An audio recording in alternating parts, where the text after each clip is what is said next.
Dengan mempelajari Sirah Nabawiyah, maka makin menambah kecintaan kepadanya. Semoga yang subscribe juga dimudahkan jalannya menuju surga. Silahkan tekan tombol like supaya postingan ini semakin tersebar. Dan tulis doa serta hajat pemirsa di kolom komentar. Semoga semakin banyak yang mengaminkan, maka semakin cepat terkabul. Nabi Sulaiman alaihi salam adalah manusia terkaya sepanjang sejarah kehidupan manusia di muka bumi.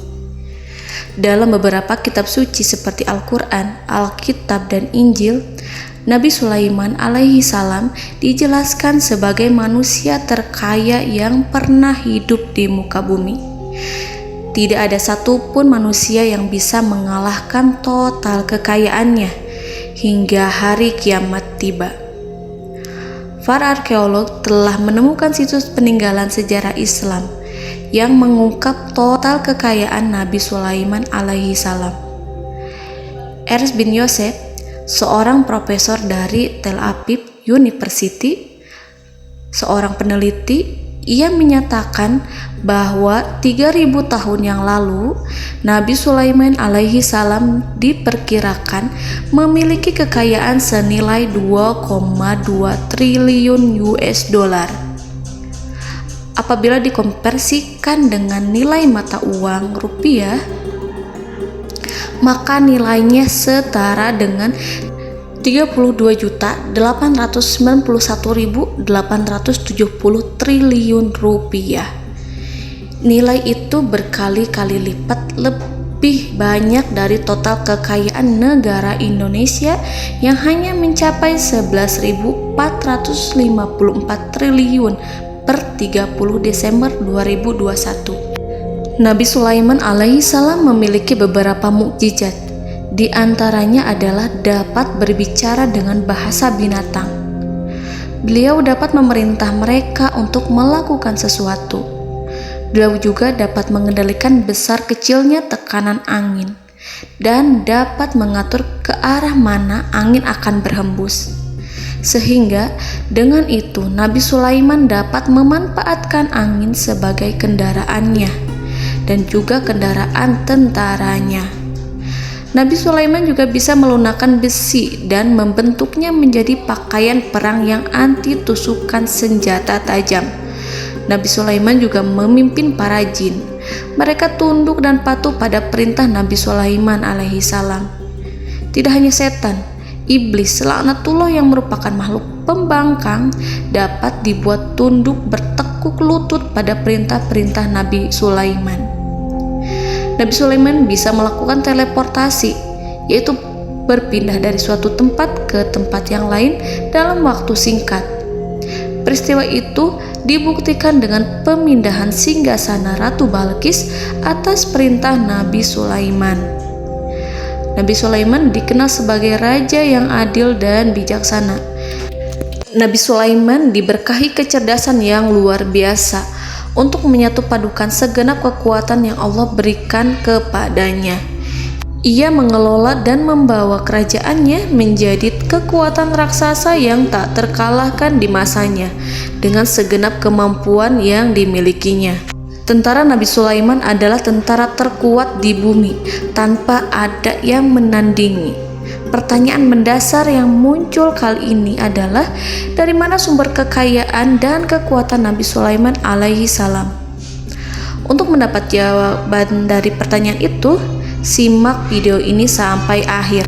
Sebelum itu, mari bantu channel ini terus berkembang dengan cara subscribe dan nyalakan tanda loncengnya. Berikan komentar yang positif dan berikan like serta share video ini. Bismillahirrahmanirrahim. Sungguh kami benar-benar telah menganugerahkan ilmu kepada Daud dan Sulaiman. Keduanya berkata, segala puji bagi Allah yang melebihkan kami dari kebanyakan hamba-hambanya yang mukmin. Sulaiman telah mewarisi Daud dan dia berkata, wahai manusia, kami telah diajari untuk memahami bahasa burung dan kami dianugerahi segala sesuatu. Sesungguhnya, semua ini benar-benar karunia yang nyata. Quran Surat An-Naml ayat 15-16.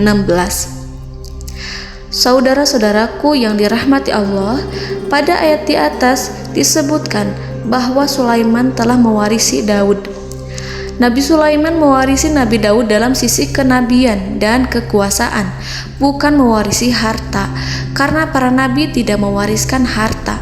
Sebab sepeninggalan mereka, harta para nabi menjadi sedekah bagi orang-orang yang ada di sekitarnya, yaitu orang-orang fakir dan orang-orang yang membutuhkan. Dan harta para nabi tidak dikhususkan bagi kalangan keluarganya. Rasulullah Shallallahu Alaihi Wasallam bersabda, "Kami para nabi tidak mewariskan." Nabi Sulaiman mewarisi kenabian dari Nabi Daud. Ini adalah hal yang jelas. Allah telah memilihnya sebagai nabi dari Bani Israel. Begitu juga Allah telah memberinya kekuasaan kerajaan sehingga ia menjadi pemimpin Bani Israel. Barangkali sesuatu yang paling penting yang diwarisi oleh Nabi Sulaiman dari Nabi Daud adalah tradisi militer. Kemajuan militer yang dahsyat telah berpindah kepada Nabi Sulaiman. Nabi Daud sebenarnya adalah seorang pengembala kambing yang sangat miskin, tetapi seiring dengan perjalanan waktu, ia menjadi komandan pasukan tiada tanding. Nabi Daud alaihi salam mengetahui bahwa kekuatan hakiki yang mengatur alam semesta adalah kekuatan Allah. Ketika Nabi Daud mengelurkan tangannya dan memegang potongan batu, lalu beliau melemparkannya dengan ketepel ke arah Jalut, kepala Jalut retak dan ambruk menghantam tanah. Ini sebagai bentuk demonstrasi kekuatan darinya.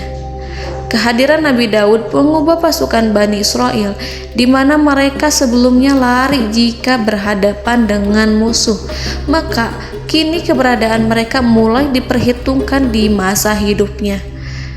Nabi Daud mengalami peperangan yang sangat banyak, tapi Al-Quran tidak menceritakan secara terperinci. Hal itu dikarenakan karena Al-Quran adalah kitab dakwah di jalan Allah, bukan kitab sejarah. Al-Quran hanya menceritakan di dalam Al-Quran surat Shad ayat 20, "Dan kami kuatkan kerajaannya, kerajaan Daud." Ayat tersebut berarti bahwa Nabi Daud belum terkalahkan dalam peperangan yang diikutinya. Di samping dukungan yang Allah berikan kepadanya, juga pasukan dan rakyatnya, di mana mereka adalah orang-orang yang bertauhid, menyerahkan diri kepada Allah. Allah Subhanahu wa Ta'ala mengajarkan kepada Nabi Daud hal-hal yang menjadikan pasukannya memiliki keistimewaan yang dengannya mereka dapat mengalahkan pasukan-pasukan lain, pasukan-pasukan besar yang ada di bumi pada saat itu. Allah Subhanahu wa Ta'ala berfirman dalam surat Saba ayat 10, "Dan kami telah melunakkan besi untuknya." Baju besi mungkin akan menjadi masalah dalam benak kita. Ketika orang-orang yang berperang, baju besi cukup mengganggu gerakan mereka. Kita bisa membayangkan ketika ada dua orang berperang, salah satu dapat bergerak bebas, sementara yang lainnya tidak leluasa bergerak karena tertahan dengan pakaiannya. Namun, dengan kekuasaan Allah, Nabi Daud dapat melunakkan besi dan membuat baju besi yang ringan, yang mudah untuk digunakan. Ini adalah kemajuan penting yang Allah berikan kepada Nabi Daud dan tentaranya. Kemajuan itu kemudian diajarkan, diwariskan dan dimiliki oleh Nabi Sulaiman alaihi salam. Nabi Sulaiman memiliki pasukan dahsyat yang melebihi pasukan manapun di bumi saat itu, atau bahkan mungkin saat ini. Bahkan Allah menambahkan karunia-Nya kepada Nabi Sulaiman yang disebutkan dalam Al-Quran surat An-Naml ayat 16.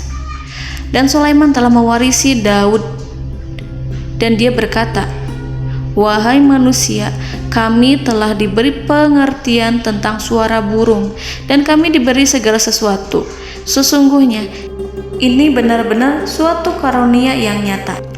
Saudara-saudaraku yang dirahmati Allah, pada suatu hari Nabi Sulaiman alaihi salam menengadahkan tangannya dan berdoa kepada Allah Subhanahu wa Ta'ala.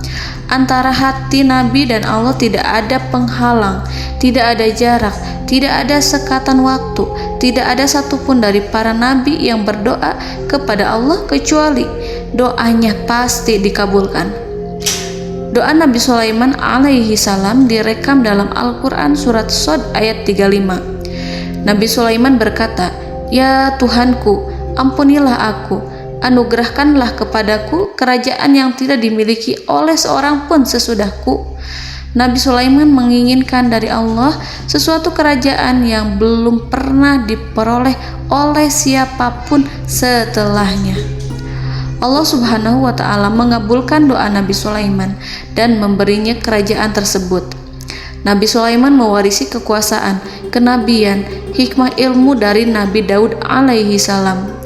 Orang-orang menyebut Nabi Sulaiman Al-Hakim, Sulaiman yang bijaksana.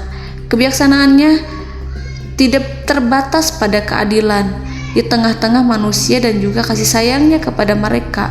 Namun, kebijaksanaan Nabi Sulaiman juga berlaku di kalangan burung dan binatang lainnya. Nabi Daud juga mengenal bahasa burung, tetapi Nabi Sulaiman dapat berbicara dengan bahasa burung. Bahkan, ia dapat menggantikannya sebagai pembantunya ketika Nabi Daud bertasbih di gunung-gunung. Dan burung-burung serta binatang-binatang buas ikut bertasbih bersamanya. Bahkan angin pun berhenti untuk mendengarkan tasbih itu. Sedangkan Nabi Sulaiman, Allah Subhanahu wa Ta'ala memberinya karunia lebih dari itu, di mana binatang-binatang buas tunduk padanya. Begitu juga angin dan burung. Saudara-saudaraku yang dirahmati Allah, Nabi Sulaiman alaihi salam mampu mendengarkan bisikan semut yang berbicara kepada sesama mereka. Bahkan ia mampu memerintahkan semut tersebut sehingga semut itu menjadi taat pada perintahnya. Pasukan Nabi Sulaiman memiliki kekuatan yang sangat dahsyat. Belum pernah ada di dunia ini satu pasukan pun yang memiliki kekuatan seperti itu. Kekuatan Nabi Sulaiman berasal dari beberapa kombinasi yang sangat mengagumkan, sehingga karenanya ia tidak dapat tertandingi. Kekuatan itu terdiri dari manusia, binatang-binatang, jin, dan lain sebagainya.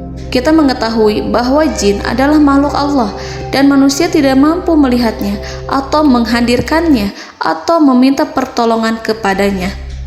Sedangkan Nabi Sulaiman telah diberi Allah suatu kemampuan untuk menundukkan jin, mempekerjakan mereka sebagai tentara di tengah-tengah peperangan. Bahkan ia mampu menjadikan mereka sebagai pekerja-pekerja kasar di kerajaannya saat tidak ada peperangan. Oleh sebab itu, ketika ada pasukan lain yang mencoba melawan pasukan Nabi Sulaiman, mustahil mereka akan mendapatkan kemenangan. Bahkan pasukan Nabi Sulaiman diperkuat oleh pasukan burung. Burung di pasukan Nabi Sulaiman memerankan tugas penting, yaitu menjadi agen intelijen. Kita mengetahui bahwa peranan informasi saat peperangan adalah hal yang penting. Dari informasi tersebut, pasukan dapat mengetahui keadaan lawannya. Demikianlah peranan burung pada pasukan Sulaiman. Ia terbang di tengah-tengah musuh. Kemudian, ia kembali kepada Nabi Sulaiman untuk menyampaikan berita tentang keadaan lawannya. Di samping jin dan burung, Allah juga menundukkan angin untuk Nabi Sulaiman. Nabi Sulaiman dapat memerintahkan angin dan ia mampu untuk menaiki angin tersebut.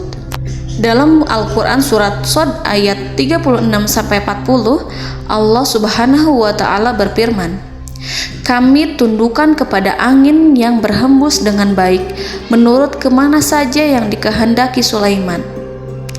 Dan kami tundukkan pula kepadanya setan-setan, semuanya ahli bangunan dan penyelam, dan setan yang lain yang terikat dalam belenggu. Inilah anugerah kami, maka berikanlah kepada orang lain atau tahanlah untuk dirimu tanpa perhitungan, dan sesungguhnya dia mempunyai kedudukan yang dekat pada sisi kami dan tempat kembali yang baik."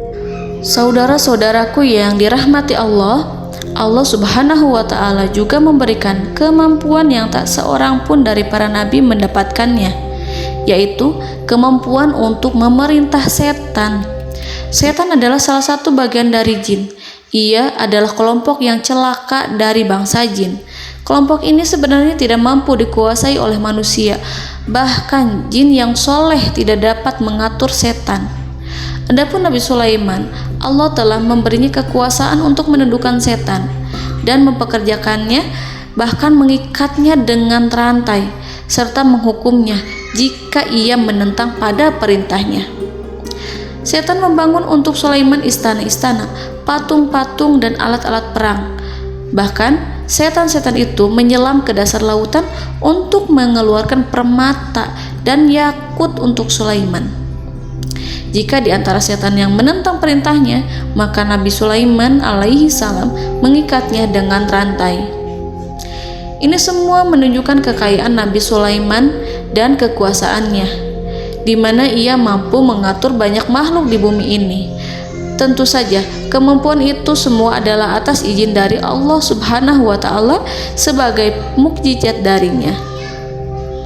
Allah Subhanahu wa Ta'ala berfirman dalam Al-Quran surat Saba ayat 12, dan sebagian dari jin adalah yang bekerja di hadapannya di bawah kekuasaannya dengan izin Tuhannya, dan siapa yang menyimpang di antara mereka dari perintah kami, maka kami rasakan kepadanya azab neraka yang apinya menyala-nyala. Para jin itu membuat untuk Sulaiman apa yang dikehendakinya, dari gedung-gedung yang tinggi, patung-patung, dan piring-piring yang besarnya seperti kolam, atau periuk yang tetap berada di atas tungku. Saudara-saudaraku yang dirahmati Allah, Nabi Sulaiman yang bijaksana adalah penguasa yang tak tertandingi di muka bumi. Meskipun memperoleh nikmat-nikmat khusus yang agung itu yang Allah berikan kepada Sulaiman, beliau tetap menunjukkan dirinya sebagai manusia yang paling banyak berzikir kepada Allah dan manusia yang paling banyak bersyukur di zamannya.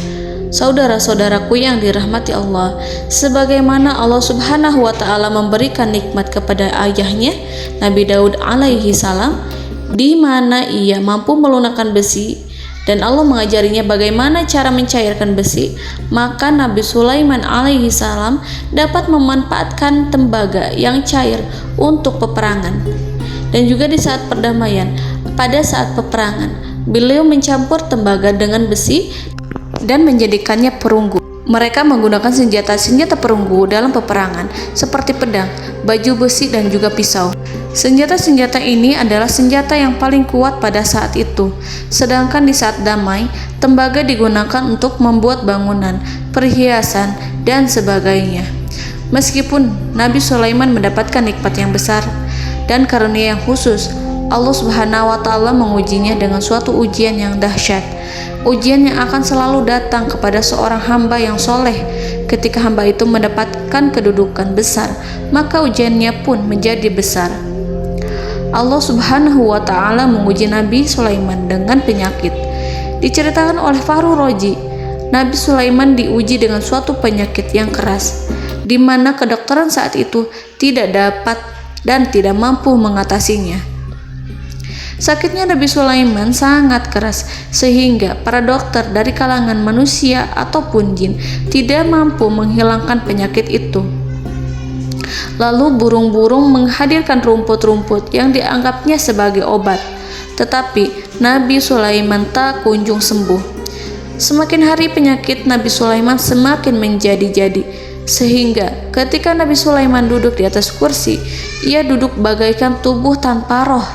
Seakan-akan ia mati karena saking kerasnya penyakit yang dideritanya. Sakit yang diderita oleh Nabi Sulaiman alaihi salam berlangsung sangat lama. Namun Nabi Sulaiman tidak henti-hentinya berzikir.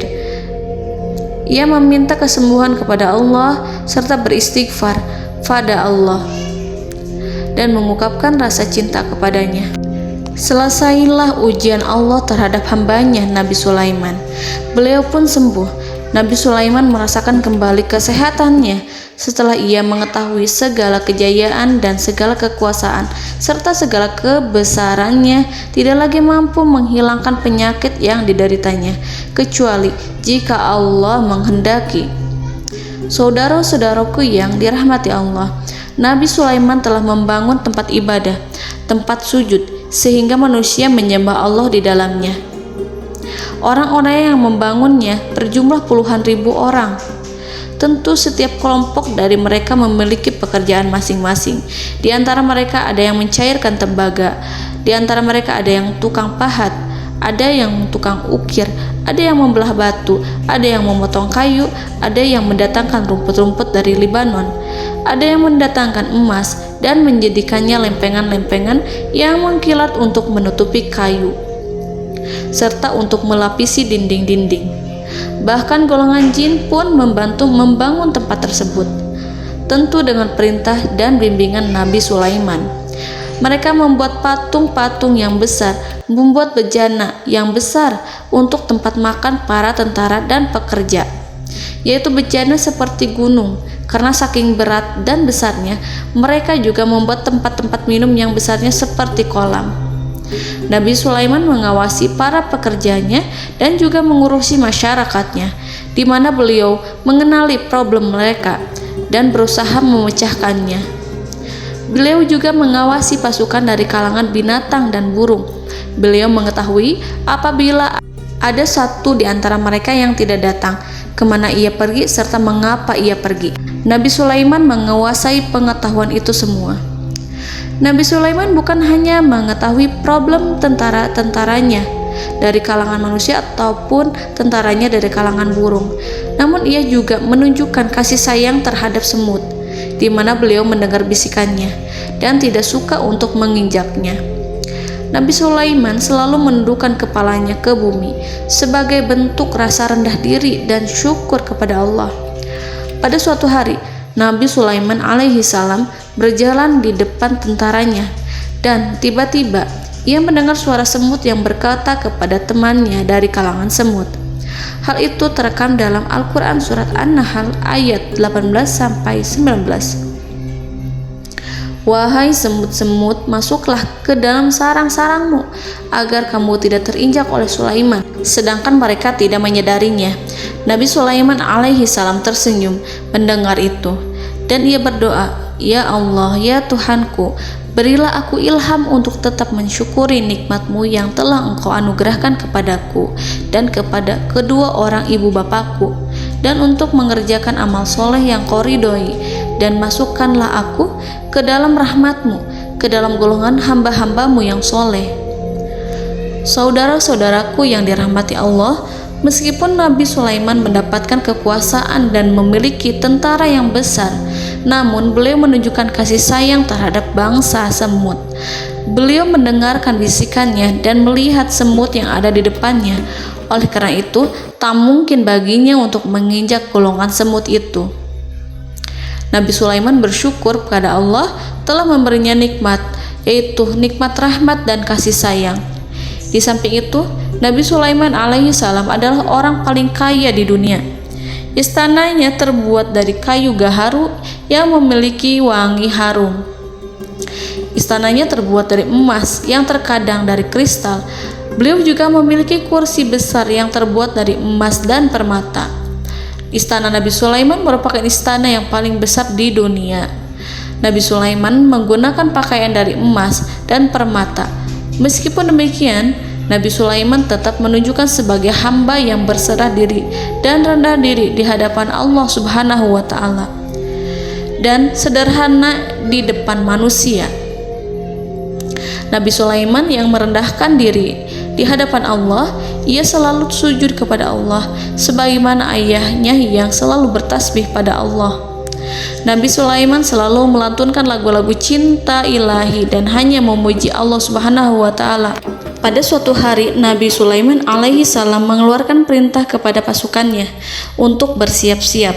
Kemudian Nabi Sulaiman keluar dan memeriksa pasukannya satu demi satu. Kelompok yang pertama adalah kelompok manusia. Nabi Sulaiman memperhatikan kesiapan mereka. Lalu Nabi Sulaiman mengeluarkan perintah-perintah kepada mereka. Kemudian Nabi Sulaiman memeriksa kelompok jin dan menyampaikan perintahnya kepada mereka. Beliau memenjarakan jin yang tampak bermalas-malasan saat bekerja. Lalu beliau memeriksa binatang dan berkata kepada mereka, apakah mereka sudah makan dengan baik? Apakah mereka tidur dengan nyenyak? Apakah ada yang mengadu pada mereka, misalkan karena penyediaan suatu ataukah karena makanan yang tidak layak? Apakah ada di sana yang sakit dan lain sebagainya? Semuanya diperiksa oleh Nabi Sulaiman. Ketika Nabi Sulaiman merasa puas dengan semuanya, Nabi Sulaiman memasuki tenda tempat berkumpulnya para burung. Nabi Sulaiman alaihissalam kemudian memasuki tenda tersebut, mengamati keadaan di sekitarnya, sehingga beliau mengetahui bahwa ada satu burung yang tidak hadir, yaitu burung hudhud. Nabi Sulaiman berkata yang diabadikan dalam Quran surat An-Naml ayat 20. Mengapa aku tidak melihat burung hudhud? Burung-burung yang lain tampak terdiam sebagai penghormatan, dan mereka mendengarkan apa yang akan dikatakan pemimpin mereka. Nabi Sulaiman mengarahkan pandangannya pada semua burung dan tidak menemukan burung hudhud di antara mereka. Tak seekor burung pun yang mengetahui keberadaannya. Burung hudhud absen pada apel wajib kali ini. Nabi Sulaiman mulai menampakkan kemarahannya. Tiba-tiba, seekor burung kecil memberanikan diri untuk berkata kepada Nabi Sulaiman, "Wahai Nabi yang mulia, seharusnya hudhud ada bersamaku kemarin untuk melaksanakan tugas penyelidikan. Ia adalah pemimpin misi, namun burung hudhud belum datang. Oleh karena itu aku tidak pergi bersamanya." Burung itu tampak gemetar. Nabi Sulaiman mengetahui bahwa hudhud tidak hadir dan tak seorang pun mengetahui kemana ia pergi. Burung hudhud pergi tanpa izin terlebih dahulu.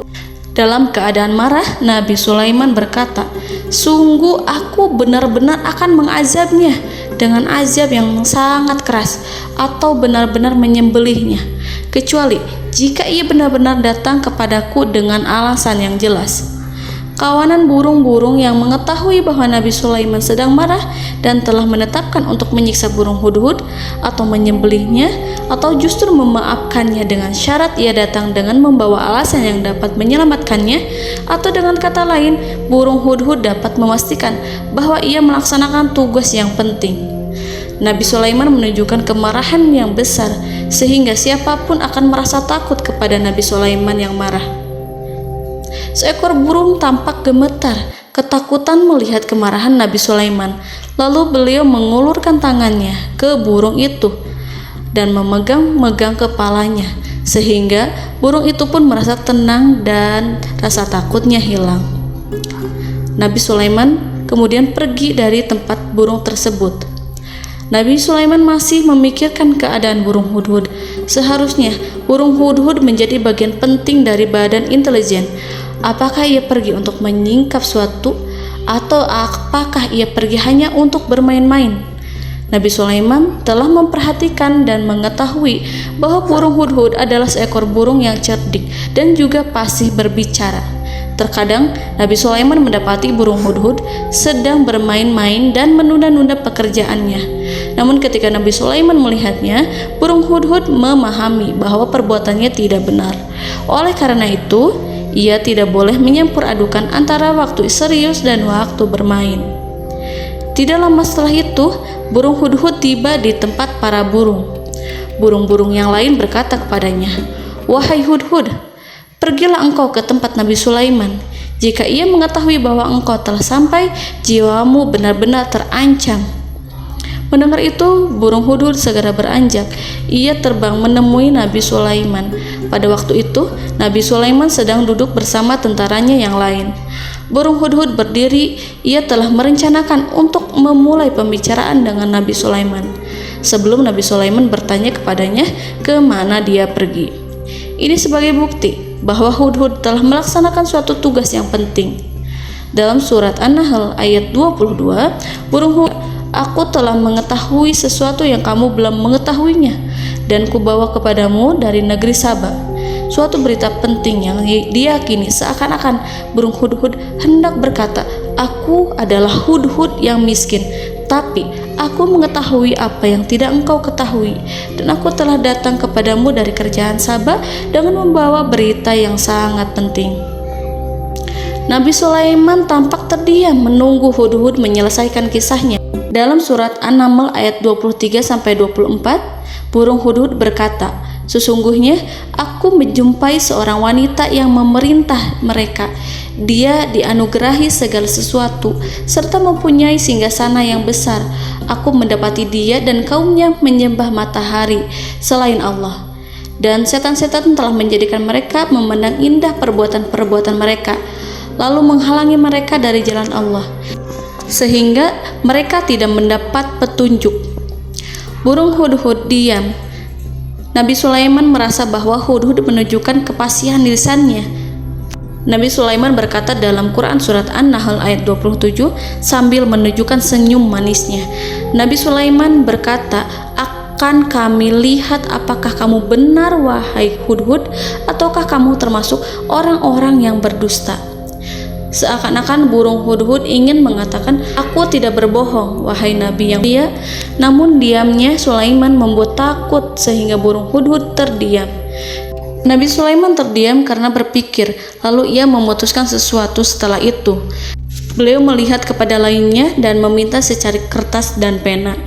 Nabi Sulaiman menulis surat yang singkat dan menyerahkan kepada Hudhud serta memerintahkan kepadanya seperti yang dikatakan dalam Quran surat An-Nahl ayat 28. "Pergilah dengan membawa suratku ini, lalu jatuhkanlah kepada mereka, kemudian berpalinglah dari mereka, lalu perhatikanlah apa yang mereka bicarakan." Al-Quranul Karim hanya menceritakan dalam Al-Quran surat An-Naml bagaimana perginya Hudhud dan bagaimana ia menyerahkan surat itu. Lalu Al-Quran langsung menyebut keadaan kerajaan Balqis yang saat itu sedang membaca surat di depan para pembesar kerajaan dan para menterinya. Dalam Quran surat An-Naml ayat 29-31, berkatalah Balqis, "Wahai pembesar-pembesar, sesungguhnya telah dijatuhkan kepadaku sebuah surat yang mulia. Sesungguhnya surat ini dari Sulaiman, dan sesungguhnya isinya dengan menyebut nama Allah yang Maha Pengasih lagi Maha Penyayang, bahwa janganlah kalian berlaku sombong terhadapku dan datanglah kepadaku sebagai orang-orang yang berserah diri." Saudara-saudaraku yang dirahmati Allah, dalam surat tersebut Nabi Sulaiman menyebutkan supaya mereka menyerahkan diri dan tunduk kepada perintah Nabi Sulaiman. Nabi Sulaiman memerintahkan agar mereka meninggalkan penyembahan terhadap matahari. Nabi Sulaiman tidak mempersoalkan akidah mereka dan tidak memuaskan mereka dengan apapun. Nabi Sulaiman hanya memerintahkan bahwa ia berada di atas kebenaran. Bukankah ia didukung kekuatan yang berlandaskan keyakinan yang dimilikinya? Nabi Sulaiman hanya memerintahkan mereka agar tunduk dan patuh kepadanya. Ratu Sabak menyampaikan surat tersebut di tengah-tengah kaumnya. Dalam Quran surat An-Naml ayat 32 dijelaskan, "Dan berkatalah Balqis, wahai para pembesar, berilah aku pertimbangan dalam urusanku ini. Aku tidak pernah memutuskan sesuatu persoalan sebelum kamu berada dalam majelisku."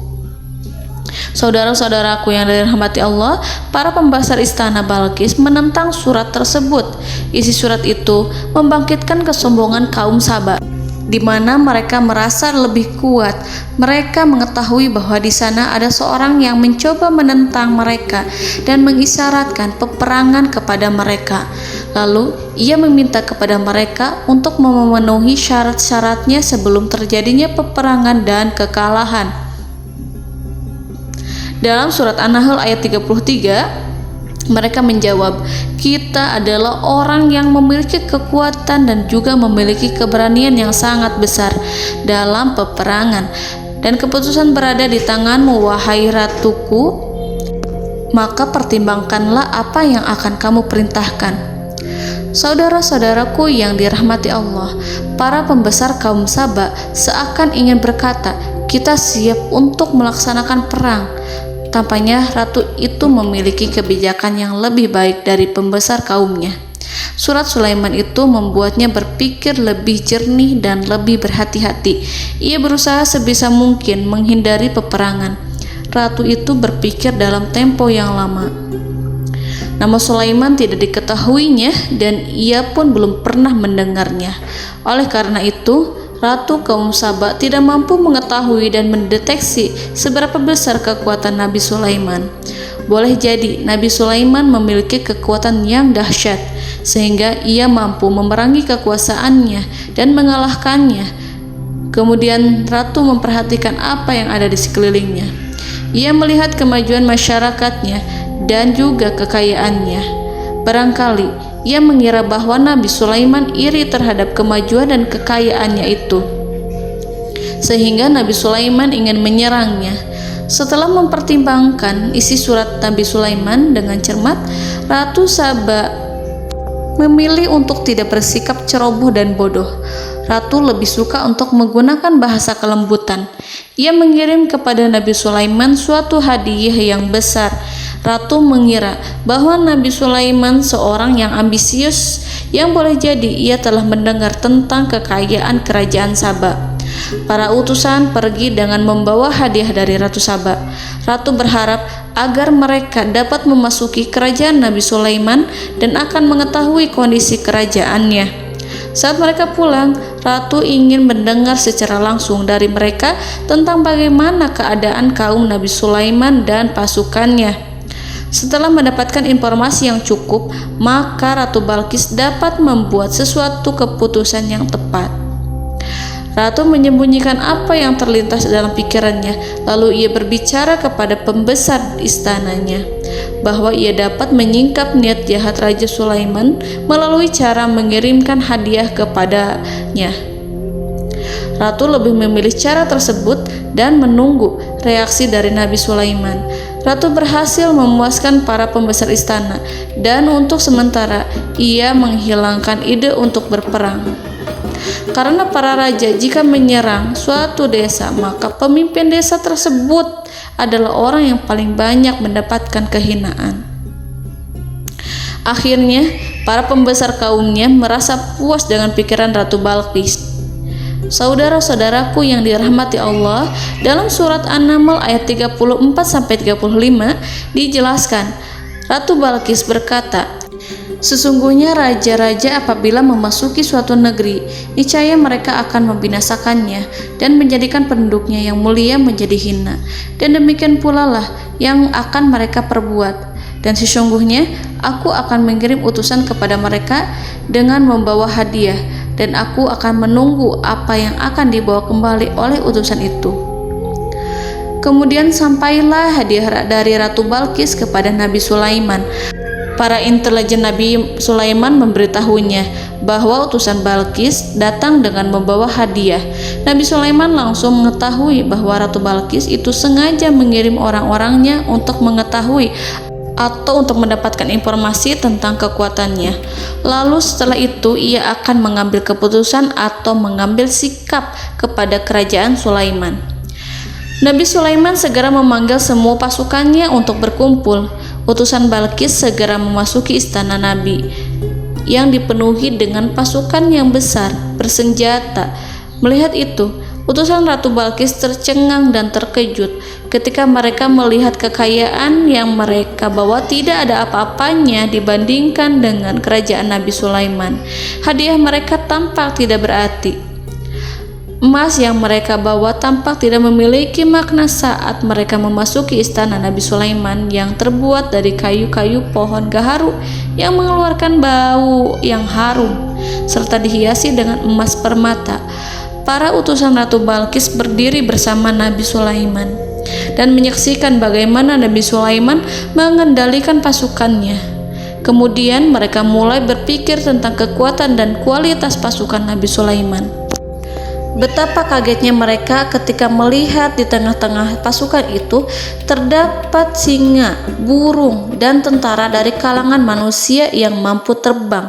Mereka pun sadar bahwa mereka di hadapan pasukan yang tiada tandingannya. Selesailah demonstrasi pasukan Nabi Sulaiman. Kemudian para utusan ratu dipersilahkan maju ke tempat hidangan makanan. Para utusan itu sangat terkejut ketika melihat berbagai macam makanan dari penjuru dunia ada di depannya. dan di antara makanan itu terdapat pula makanan yang biasa ditemukan di negeri mereka. Tetapi mereka melihat bahwa makanan itu memiliki rasa yang lebih istimewa. Selain itu, piring-piring yang ada di depan mereka dan dijadikan tempat makan tersebut terbuat dari emas, dan mereka dilayani oleh laki-laki yang berhias dengan emas. Di meja makan itu terdapat burung, ikan laut, dan berbagai macam daging yang mereka tidak mampu lagi membedakan daging apa itu. Nabi Sulaiman tidak makan bersama mereka, tapi beliau makan dengan menggunakan piring yang terbuat dari kayu. Beliau memakan roti yang kering yang dicampur dengan minyak. Inilah makanan yang dipilih Nabi Sulaiman. Makan bersama mereka dalam keadaan diam, mereka merasa kehadiran Nabi Sulaiman menciptakan suatu wibawa yang luar biasa.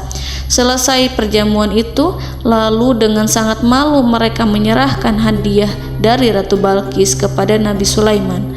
Hadiah itu berupa emas yang bagi mereka hadiah itu sangat bernilai tinggi. Tapi di sini hadiah itu tampak kecil di hadapan kekayaan-kekayaan Nabi Sulaiman yang sangat mengagumkan.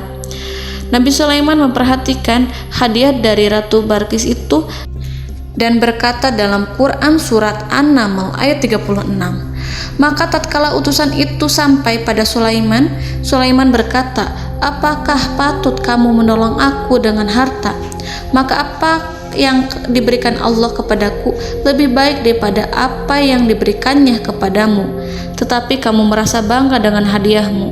Saudara-saudaraku, Raja Sulaiman menyingkap dengan kata-katanya yang singkat itu penolakannya terhadap hadiah mereka. Ia memberitahu utusan itu bahwa ia tidak menerima hadiah tersebut.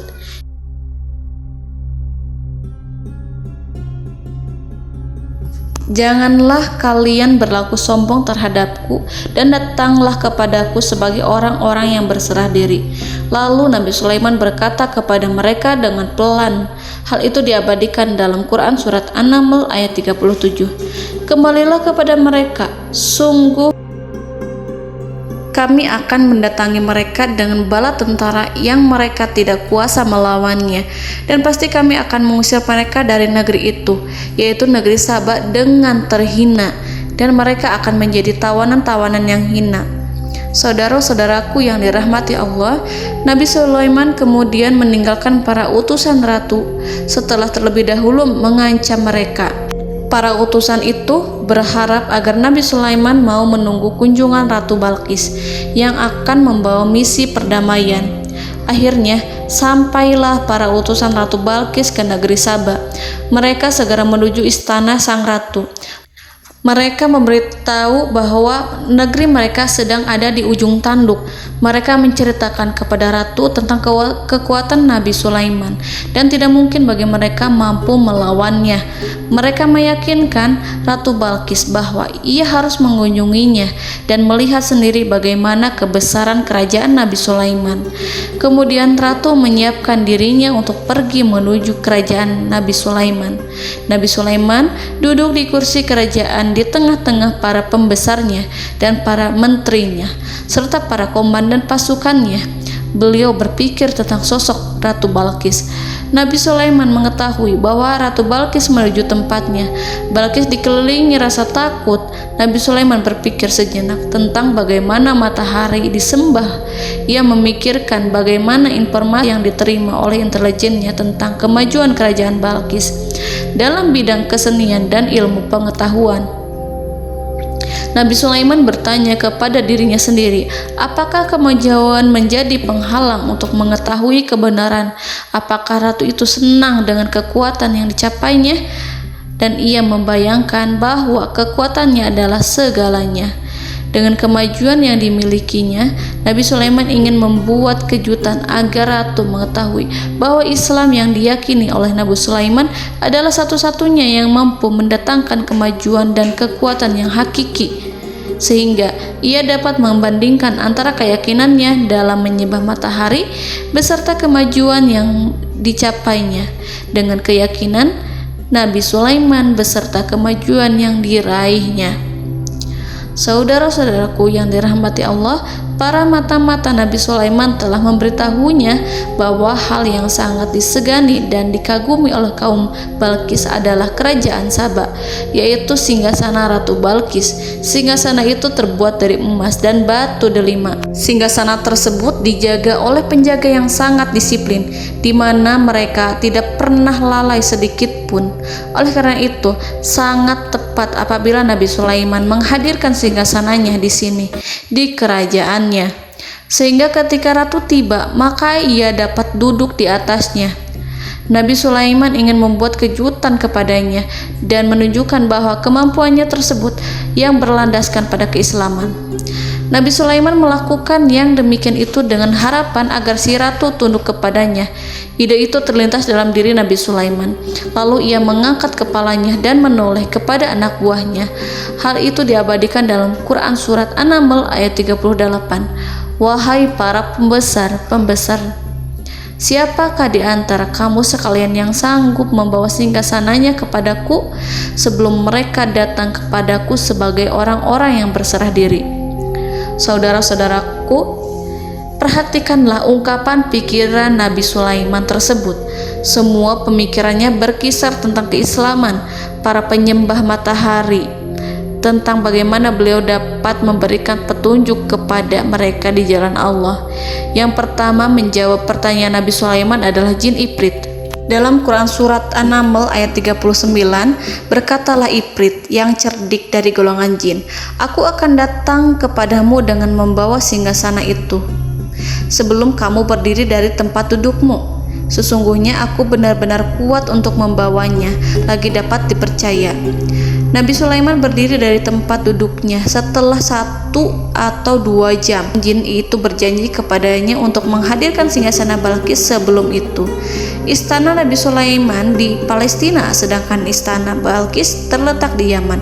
Antara singgasana tersebut dengan singgasana Nabi Sulaiman berjarak lebih dari ribuan mil. Barangkali pesawat yang cepat sekalipun yang kita kenal hari ini tidak akan mampu membawa dan mendatangkan istana itu dalam waktu 1 jam. Tetapi masalahnya di sini berhubung dengan kekuatan jin yang serba misterius, Nabi Sulaiman tidak mengomentari sedikit pun terhadap apa yang dikatakan oleh Ifrit. Nabi Sulaiman tapak menunggu tanggapan dari yang lain yang mampu menghadirkan singgasana Balkis yang lebih cepat dari jin Ifrit. Nabi Sulaiman menoleh kepada seorang di sana yang duduk di atas naungan. Hal itu diceritakan dalam Quran Surat An-Naml ayat 40. Berkatalah seorang yang mempunyai ilmu dari Alkitab, aku akan membawa singgasana itu kepadamu sebelum matamu berkedip. Maka tatkala Sulaiman melihat singgasana itu terletak di hadapannya, ia pun berkata, ini termasuk karunia Tuhanku untuk menguji aku. Apakah aku akan bersyukur atau mengingkari nikmatnya?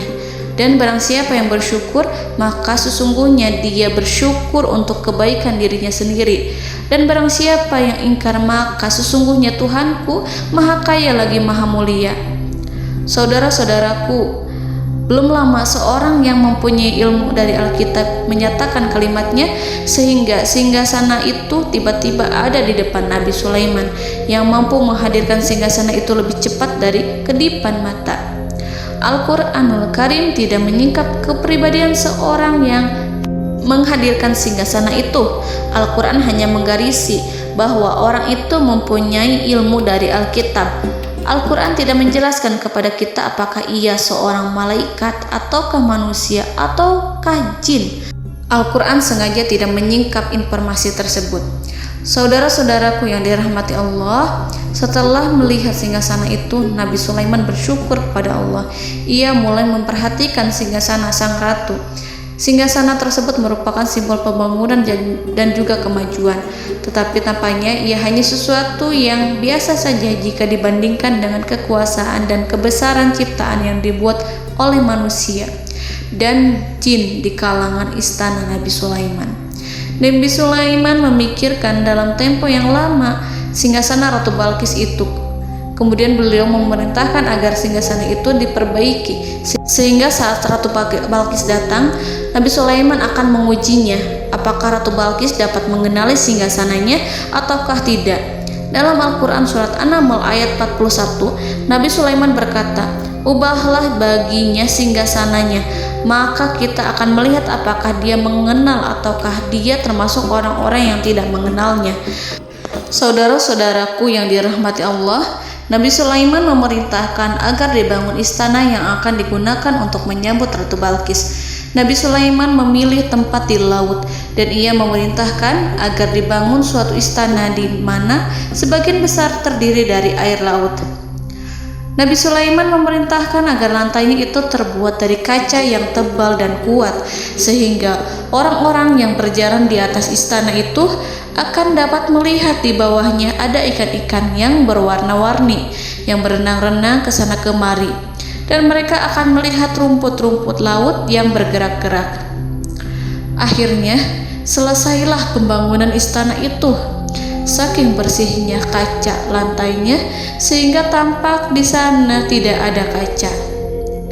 Burung hudhud memberitahu Nabi Sulaiman bahwa Ratu Balqis telah sampai di dekat kerajaannya. Kemudian Ratu Balqis datang. Al-Quran tidak menyebutkan keadaan Nabi Sulaiman saat menyambut Balqis, namun Al-Quran menunjukkan dua sikap Ratu Balqis ketika pertama kali datang. Yang pertama, bagaimana sikap Ratu Balqis ketika pertama kali melihat singgasananya yang datang mendahuluinya, padahal ia telah meninggalkan pengawalnya untuk setia menjaga singgasana itu. Keadaan kedua adalah keadaan ketika di depan istana yang dibangun untuk menyambut Ratu Balqis. Istana itu penuh dengan permata dan banyak ikan berenang di bawahnya. Dalam Quran surat An-Naml ayat 42 dijelaskan, dan ketika Balqis datang, ditanyakanlah kepadanya, "Serupa inikah singgasanamu?" Balqis menjawab, "Seakan-akan singgasana ini adalah singgasanaku. Kami telah diberi pengetahuan sebelumnya dan kami adalah orang-orang yang berserah diri." Saudara-saudaraku, pada dialek di atas, Balqis melihat singgasananya dan ia tercengang saat mengetahui bahwa itu adalah singgasana miliknya. Namun kemudian ia mulai ragu karena melihat tidak sepenuhnya itu singgasana miliknya. Jika itu benar-benar miliknya, lalu bagaimana ia datang mendahuluinya? Dan bila bukan singgasananya, maka bagaimana Sulaiman dapat meniru sepersis dan seteliti itu? Padahal Sulaiman tidak pernah sekalipun ke kerajaannya. Nabi Sulaiman berkata saat melihat Balqis mengamati singgasananya, "Apakah ini singgasanamu?" Balqis terlihat sangat kebingungan, namun setelah itu ia menjawab, "Sepertinya benar." Nabi Sulaiman berkata, "Kami telah diberi ilmu sebelumnya dan kami sebagai orang-orang muslim."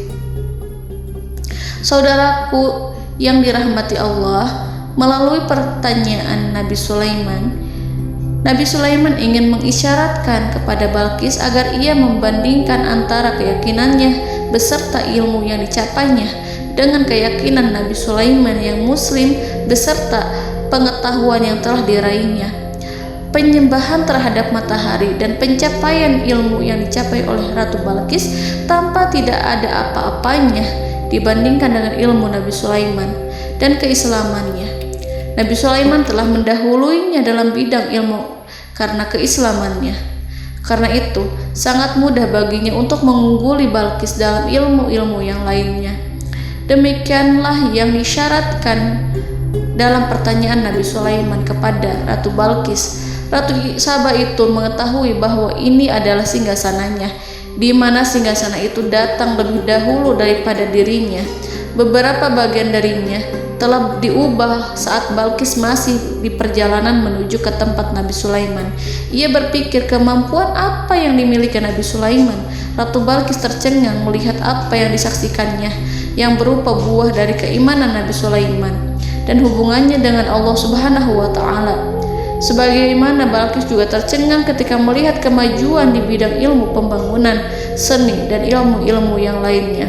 Maka ia tidak lebih kagum lagi saat melihat hubungan yang kuat antara keislaman Nabi Sulaiman dengan ilmunya serta kemajuan yang diraihnya. Dalam Al-Quran surat An-Naml ayat 43 dijelaskan, dan apa yang disembahnya selama ini selain Allah mencegahnya untuk melahirkan keislamannya, karena sesungguhnya ia terdahulu termasuk orang-orang yang kafir. Saudara-saudaraku yang dirahmati Allah, bergoncanglah dalam benak Balqis ribuan hal ketika melihat keyakinan kaumnya runtuh di hadapan Nabi Sulaiman. Ia menyadari matahari yang disembahnya hanya merupakan ciptaan Allah, dan Allah lah yang menggerakkannya untuk hamba-hambanya. Lalu terbitlah matahari kebenaran dalam dirinya. Hatinya diterangi oleh cahaya baru yang tidak akan tenggelam seperti tenggelamnya matahari. Masa keislamannya hanya menunggu waktu. Ratu Balqis memilih waktu yang tepat untuk mengumumkan keislamannya. Allah Subhanahu wa Ta'ala berfirman dalam Quran Surat An-Naml ayat 44. Dikatakan kepadanya, masuklah ke dalam istana. Maka tatkala ia melihat lantai istana itu, dikiranya kolam air yang besar dan disingkapnya dua betisnya. Berkatalah Sulaiman, sesungguhnya ia adalah istana licin yang terbuat dari kaca. Berkatalah Balqis, wahai Tuhanku, sesungguhnya aku telah berbuat zalim terhadap diriku, dan aku berserah diri bersama Sulaiman kepada Allah Tuhan semesta alam.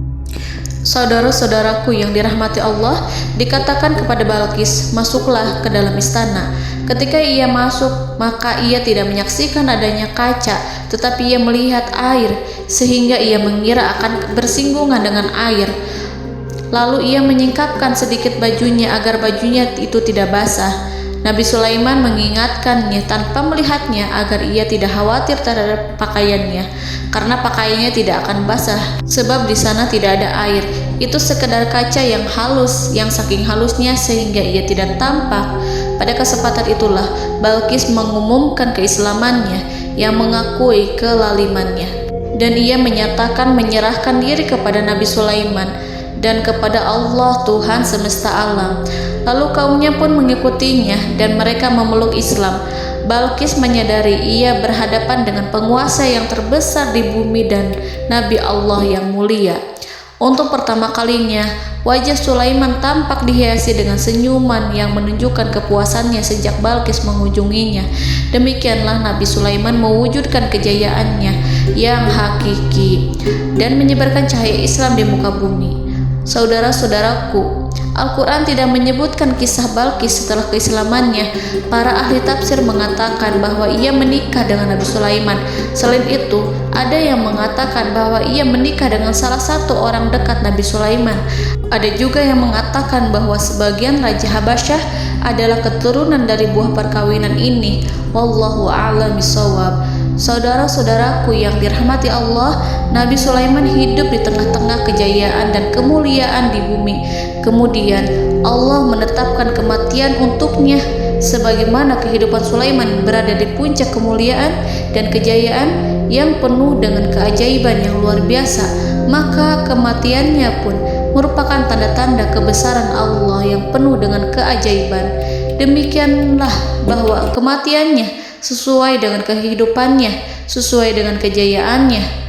Allah berfirman tentang kematian Sulaiman di dalam Al-Quran Surat Saba ayat 14. Maka tatkala kami telah menetapkan kematian Nabi Sulaiman, tidak ada yang menunjukkan kepada mereka kematiannya itu kecuali rayap yang memakan tongkatnya.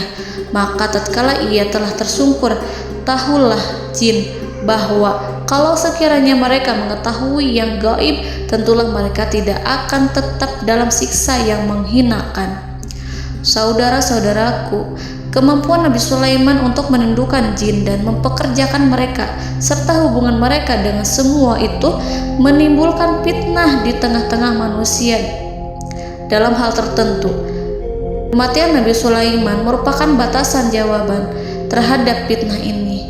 Kami tidak mengetahui siapa yang mengklaim bahwa jin mengetahui hal yang gaib. Apakah itu setan yang terkutuk, atau jin yang bodoh, atau manusia yang tertipu? Kami tidak mengetahui siapa yang bertanggung jawab terhadap tersebarnya isu yang keliru ini. Yang kita ketahui adalah bahwa hal tersebut adalah mempengaruhi sebagian manusia dan jin. Barangkali manusia berkata kepada diri mereka, selama jin melakukan perbuatan yang luar biasa ini, maka apa gerangan yang menjadikan mereka tidak mengetahui hal yang gaib itu? Manusia itu lupa bahwa kunci kegaiban berada di tangan Allah. Masalah ilmu gaib tidak akan mampu dikuasai oleh jin dan manusia.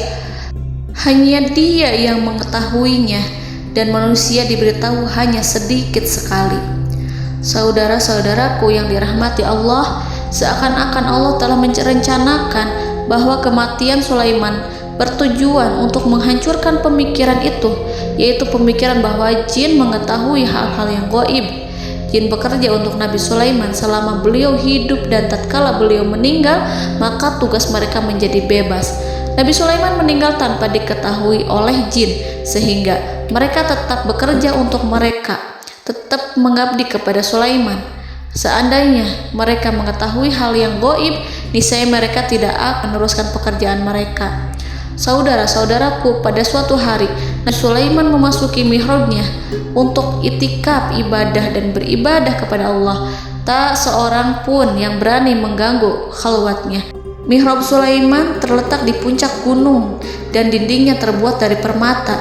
Pada suatu hari Nabi Sulaiman duduk bersandar pada tongkatnya, dan ia tampak tenggelam dalam tafakur. Beliau berzikir pada Allah hingga rasa kantuk menguasainya. Lalu setelah itu malaikat maut menemuinya. Nabi Sulaiman pun meninggal. Beliau bersandar kepada tongkatnya. Jin melihatnya dan mengira bahwa beliau sedang sholat, sehingga mereka pun terus melanjutkan pekerjaannya. Berlalulah hari demi hari yang panjang. Datanglah rayap, yaitu semut kecil yang memakan kayu. Hewan itu mulai memakan tongkat Nabi Sulaiman. Rayap itu tampak lapar. Sebagian dari tongkat Nabi Sulaiman dimakan beberapa hari oleh rayap itu. Ketika yang dimakannya semakin bertambah, maka tongkat itu pun menjadi rusak dan kemudian jatuh dari tangan Nabi Sulaiman alaihi salam. Tubuh mulia itu kehilangan keseimbangan dan kemudian jatuh terhempas di bumi. Tatkala tubuh suci itu tersungkur, maka manusia segera menuju ke arahnya. Mereka menyadari dan mengetahui bahwa Nabi Sulaiman telah meninggal dalam waktu yang lama. Jin menyadari bahwa mereka tidak mengetahui hal yang gaib, dan manusia pun mengetahui hakikat ini. Seandainya jin mengetahui hal yang gaib, niscaya ia tidak akan meneruskan siksa yang hina. Mereka tidak akan bekerja kepada Sulaiman. Demikianlah Nabi Sulaiman alaihi salam meninggal dalam keadaan duduk dan sholat di mihrabnya. Lalu berita itu tersebar bagaikan api di bumi. Manusia, burung, dan binatang buas mengantarkan jenazah Nabi Sulaiman. Sekawanan burung tampak sedih dan menangis. Semua makhluk bersedih. Akhirnya tak seorang pun mengetahui bahasa burung di bumi. Meninggallah seorang yang memahami pembicaraan burung, binatang-binatang, jin, dan lain sebagainya. Burung-burung itu berkata, betapa beratnya kehidupan di tengah orang-orang yang tidak mengetahui pembicaraan kita. Allahu a'lam.